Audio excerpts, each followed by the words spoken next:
Pues finalmente Tchouaméni se queda. Confirman una renovación con el Madrid vigente hasta 2031, con un aumento de sueldo, y aclaran que nunca se contempló la opción de venderle. Vamos a por ello.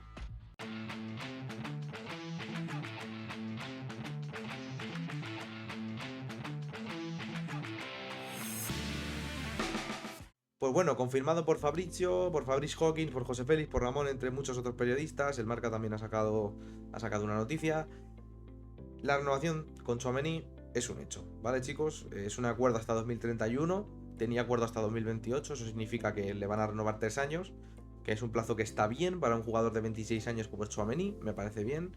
Recordemos que la renovación se produce porque teniendo fin de contrato 2028, el año que viene el año que viene ya le quedaría un último año de contrato, ¿no? Entonces eso implica que los clubes se tirarían a mansalva por él y darían muchísimo menos dinero en el caso de que Madrid lo quisiera vender. También se habla de una subida de sueldo de 4 millones respecto a lo que cobraba, ¿vale? No sé si esta es la cifra como tal, ha sonado en varios medios, yo la he puesto aquí para ir comentándola. Creo que me parece un poco desproporcionado. Recordemos que Tchouaméni realmente temporadas buenas ha tenido esta. Cuando llega tiene media temporada buena, medio tramo un poco luego la siguiente temporada es que no tiene peso en el equipo literalmente. La temporada pasada con Ancelotti, poco más de lo mismo. Primera mitad terrible, luego se resarció un poco. Y este es el único año en el que ha tenido un buen rendimiento general, creo que es de los pocos que se salva de este año. Y claro, 4 millones más, entiendo que serán brutos, me parece un poco desproporcionado. Esto también implica que se descarta al Manchester United como principal candidato, ¿no? Hay muchos medios que dicen que el Manchester United perdió interés porque el sueldo de Tchouaméni era demasiado alto. Y lo puedo entender, pero no del United, porque es un club con muchísimo dinero. O sea, es un club que te ficha en Beumo, te ficha a Sesco y te ficha al otro que ficharon ese año, a Mateus Cuña, ¿vale? Te hace una delantera así, de la nada, se gasta 400, 500 kilos, pero no te pueden pagar el sueldo de Tchouaméni. A saber lo que cobran los jugadores del United, ¿eh? Me parece un poco raro todo esto.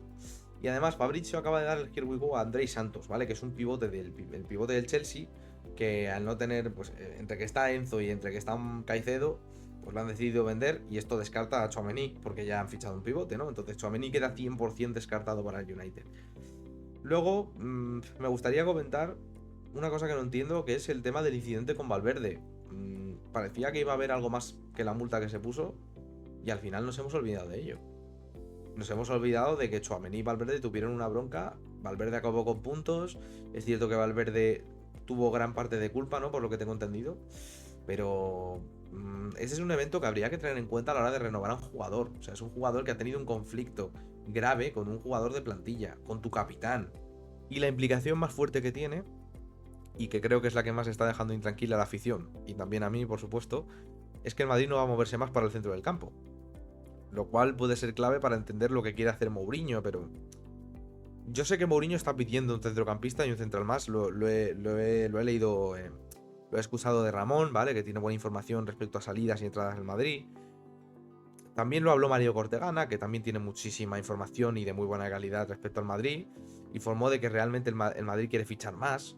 El problema es que, claro, no hay salidas, no se están pronunciando las salidas, porque tened en cuenta que el Madrid ha fichado a cuatro perfiles, ¿vale? Un lateral, un centrocampista, otro lateral y un defensa.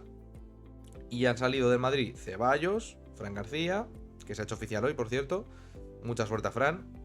Yo creo que el Betis es un buen equipo para él, pero 4 millones por él me parece una ruina, honestamente. O sea, el Madrid debería haber sacado más.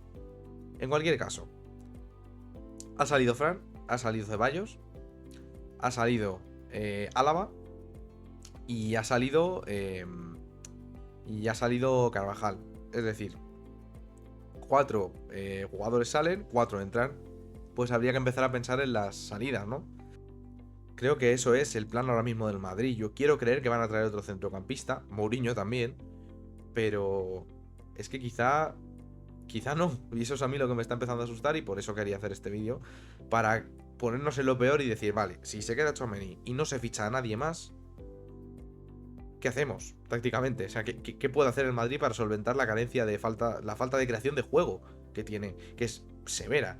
Entonces, bueno, vamos a ir a la pizarra, vamos a ver qué posibles alternativas tenemos para intentar elaborar fútbol en la medida de lo posible, o por el contrario, ceder la posesión. Vamos a ver, ya lo veréis en la pizarra.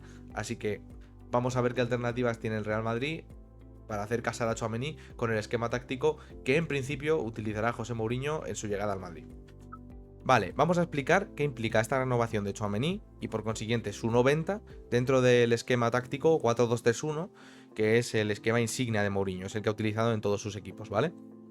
Entonces, primero, para entender esto hay que saber qué tipo de jugador es Tchouaméni. Tchouaméni es un pivote defensivo, un pivote rocoso, un pivote destructor, lo que fue en su momento Casemiro, lo que fue Kanté, lo que fue Makelele, ¿vale? Que es incluso un símil mucho más preciso. Entonces, claro, un pivote de estas características es todo lo contrario a un mediocentro organizador, a un pivote organizador como lo fue Kroos, o si queremos ejemplos actuales de jugadores que sigan vigentes, pues tenemos a Kimmich, tenemos a Vitinha, aunque no juega tan retrasado, pero sí ayuda en la salida de balón, a Rodri y a Stiller, ¿vale? Tenemos así esos ejemplos. Stiller lo pongo porque sonó para el Madrid, pero vamos, hace que no suena muchísimo. En cualquier caso, tener a Tchouaméni te condena a jugar con un pivote destructor. No hay otra manera de jugar si te lo quedas y es una pieza fundamental como se está haciendo ver. Solo puedes jugar y tienes que adherirte a un centro del campo que va a tener ese pequeño lastre en algunos sentidos y ventaja en muchos otros. Y claro, para hacer este vídeo investigué lo siguiente: ¿qué equipos de Europa tienen un centrocampista de este corte, más defensivo, más destructivo? Pues si os digo que no he encontrado ninguno, mentiría, porque he encontrado el Chelsea, ¿vale? Que utiliza a Moisés Caicedo, pero creo que Moisés Caicedo destaca en lo defensivo, es verdad, pero creo que tiene otras aptitudes que, por ejemplo, Tchouaméni no tiene, al igual que creo que Tchouaméni tiene unas aptitudes físicas y defensivas que Moisés Caicedo aún no tiene del todo, ¿vale? Pero sí es cierto que es el único club de Europa que he encontrado con este tipo de centrocampista. Entonces, claro, si se me olvida alguno me lo podéis poner por comentarios, pero eso significa que el fútbol ha evolucionado hacia otro tipo de pivote. Ha optado por un pivote más organizador.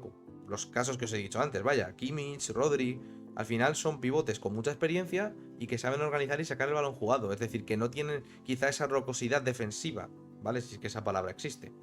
Entonces, claro, eso hace pensar, igual el Madrid debería haberlo vendido para apostar por esta nueva corriente del fútbol. Habría que investigar y ver cómo va a configurar Mourinho su equipo en torno a un pivote defensivo. Entonces vamos a ir explicando varias configuraciones, ¿vale? En concreto he pensado en dos, ¿vale? Una en la que sería un 4-2-3-1 de contención, que es la que estáis viendo en pantalla, y que es la que voy a proceder a explicar, ¿vale? Esto es un 4-2-3-1 en el que el doble pivote es un doble pivote de contención. Es decir, das por perdido el balón, das por perdida la posesión, la cedes, ¿vale? No quieres tener el balón.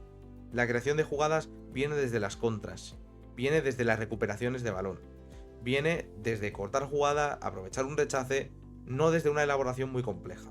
Entonces, ¿qué dos centrocampistas son los idóneos para este doble pivote? Pues tenemos aquí a Federico Valverde, ¿vale? Que es un box to box, es decir, es un centrocampista de ida y vuelta, cortar jugadas, mucha brega, mucha garra. Y Tchouaméni, que es un pivote destructivo, como venimos diciendo en este vídeo, ¿vale?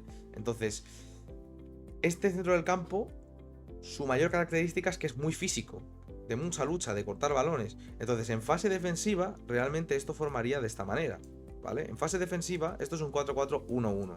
O si queréis, un 4-5-1, ¿vale? Pero yo creo que Bellingham le conviene no desgastarse tanto ni tener tanta ida y vuelta, sino quedarse más aquí, o el mediapunta que juegue, ¿eh? Digo Bellingham, como podría ser Güler y demás. Entonces, en un 4-4-1, como podéis ver aquí, esto realmente es un 4-4-2 en el que en vez de dos delanteros, tienes un mediapunta y un delantero. Sigue siendo un sistema muy defensivo.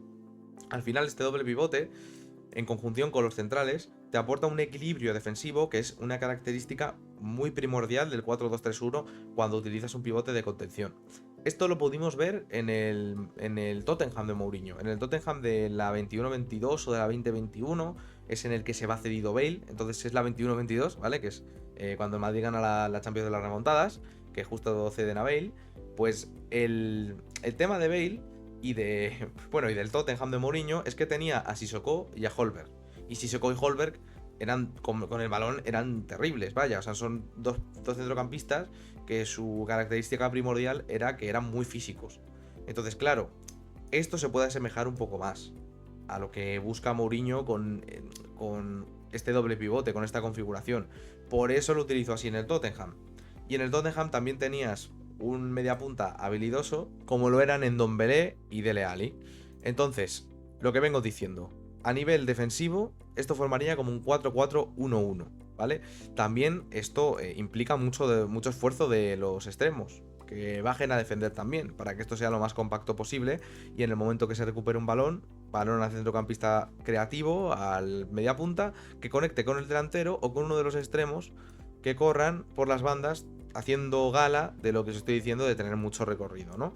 Entonces, claro, esto es a nivel defensivo.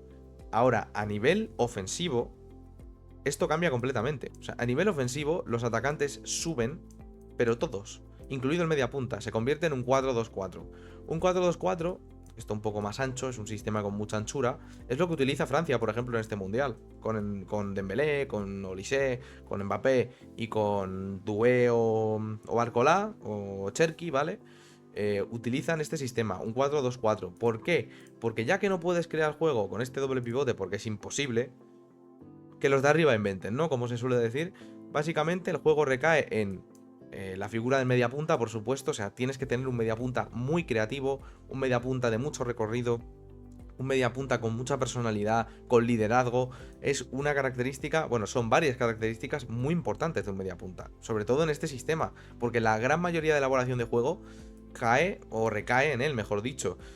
¿Qué pasa? Que los extremos del Madrid, Vinicius sí puede entrar, ¿vale? O sea, sí que me parece un... Aquí podría encajar Vinicius, Mbappé por supuesto, un buscaespacios de toda la vida, pero a mí el que me choca es Endrick, porque en Francia, por ejemplo, está Olise, que Olise se puede meter por dentro, puede salir, pero Endrick lo veo que aún, por edad y por experiencia, no sé si es el extremo derecho que requiere un 4-2-4. Pero lo que sí sé es que este sistema tiene mucho potencial ofensivo cuando se recuperan balones y se montan las contras. Antes está replegadito, como hemos visto antes, en un 4-4-1-1, ¿vale? Entonces, otro detalle que hay que mencionar, ¿vale? Si tú tienes esta configuración y tienes un doble pivote que en conjunción con los centrales te aporta mucho equilibrio defensivo, necesitas laterales que lleguen a esta línea de fondo. ¿Por qué? Porque les libera un poco de sus tareas. Al final, los centrales se pueden abrir un poco más, porque al final este doble pivote se va a mantener muy atrás y va a proporcionar ese equilibrio. Va a permitir que los extremos, no, que los laterales apoyen a los extremos y puedan llegar hasta línea de fondo para aprovechar esa anchura que genera este espacio y generar más asistencias, generar más goles, generar más presencia en el área, más nerviosismo en las defensas rivales. Y cargarías el área con muchísima gente al final. O sea, mirad cómo llegarían estas personas, estos jugadores, mejor dicho, al área. Endrick igual se metería por dentro, Bellingham entraría en segunda línea, ¿vale? O sea, me refiero, cargarías el área con mucha gente si empleas este sistema y totalmente rechazas la posesión. ¿Qué pasa? Que claro, la gran contra que tiene este sistema es que no tienes elaboración de juego frente a bloques medios o bloques bajos. O sea, este sistema realmente es bueno para un equipo que vaya a atacar del todo, que se olvide completamente de equipos de mucho rock and roll, vaya, un Bayern de Múnich, un PSG. Este sistema sí podría ser bueno contra estos equipos, pero contra equipos de bloque medio, bloque bajo, se te puede atascar bastante. Se te puede atascar bastante, la verdad. Entonces, bueno, esto sería más o menos el 4-2-3-1 con contención, ¿vale? Es un sistema que, por ejemplo, ha utilizado el propio Mourinho con el Tottenham, como ya he dicho, pero también lo usó el Bayern de Henkes, ¿vale? En el que tenía a Schweinsteiger y a Javi Martínez como doble pivote, ¿vale? Por si queréis buscarlo y veis un poco a qué me refiero con todo este tema de los sistemas más rocosos, ¿no? De las variantes más rocosas del 4-2-3-1, ¿no? Y luego tenemos esta otra opción, que básicamente es que el doble pivote se conforme, bueno, obviamente con Tchouaméni, porque estamos haciendo un vídeo de Tchouaméni, el doble pivote se conforme de Tchouaméni y Bernardo Silva. Pero no veo muy bien esta opción. Y os voy a decir por qué. Realmente, si tú tienes a un perfil como Bernardo Silva, que es un creador, no es un organizador, a Bernardo Silva no le puedes poner de pivote, No, de pivote sí, pero no puedes retrasarle tanto. No te va a sacar el balón jugado y sobre todo, la gran contra de este sistema es que el centrocampista, en este caso Bernardo Silva, tiene demasiada carga de creación, un solo futbolista. Porque en este caso, toda la elaboración de juego pasaría por Bernardo Silva. Yo creo que ya solo por edad, creo que no le da ahora mismo el físico para encargarse de la elaboración de juego de todo un Real Madrid. Porque lo que os digo, a Tchouaméni, cuanto menos toque el balón a nivel de pases, pases filtrados entre líneas, todo lo que es trato de balón, cuanto menos en cuanto a Tchouaméni, mejor, ¿vale?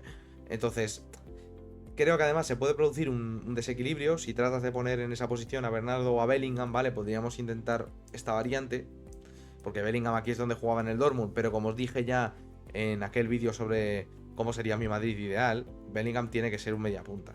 Entonces, ya sea Bellingham o Bernardo Silva, se produce un desequilibrio brutal si lo pones, porque los dos tienen tendencia a subir. Los dos vienen de ser mediapuntas, entonces los dos tienen tendencia a subir y se podría originar esta situación.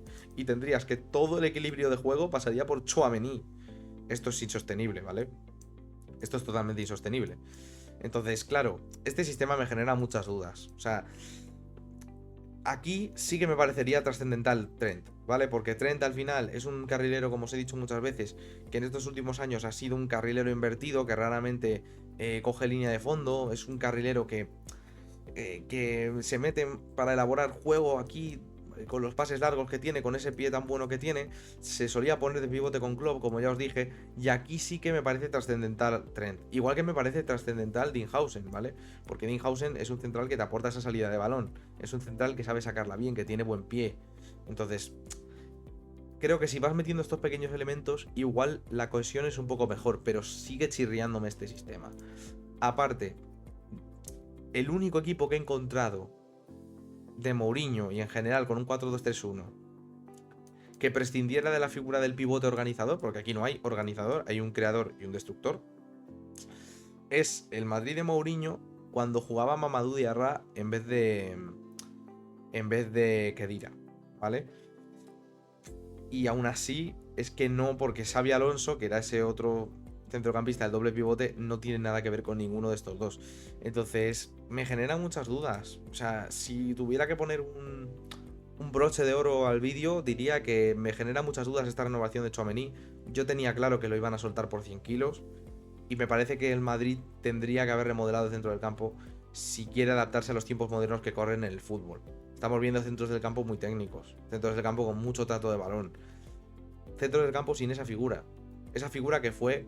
Realmente el Madrid ficha a Tchouaméni por el Mundial que gana Francia en 2018. Por la Champions que gana el Bayern, Lewandowski, Müller, esa Champions que le ganan también al PSG en la final. Eso es lo que hizo que Florentino apostara por perfiles como Tchouaméni, perfiles como Rudiger, ¿vale? Perfiles muy toscos, que en los centrales te lo puedes permitir, pero en el centro del campo el fútbol ha evolucionado, chicos. El fútbol ha evolucionado a los Vitinha, a los Joao Neves, a los Kimmich, a los Rodri, y creo que Tchouaméni, si quisieras hacer algo con Tchouaméni, como os he explicado, la única opción es la que os he dicho antes, el 4-2-3-1 de contención con Fede Valverde. Pero claro, a Fede Valverde también de pivote lo pierdes un poco, no estarías usando todo su potencial, que creo que es en banda. Pero claro, entonces si no es Fede Valverde, dime quién pones. Es un lío, ¿vale, chicos? Es un lío este doble pivote porque esto asusta el miedo, ¿vale? Esto insostenible, ¿vale? Entonces, bueno, decidme qué os ha parecido el vídeo, decidme si os ha gustado, si estáis de acuerdo. Cualquier objeción, cualquier opinión, me la dejáis en comentarios, todo bien. Dale like, suscribiros si os gusta mi contenido y lo queréis apoyar. Y decidme cuál sería vuestra configuración del Madrid. Yo tengo muchísimas dudas. Nos vemos en el siguiente vídeo.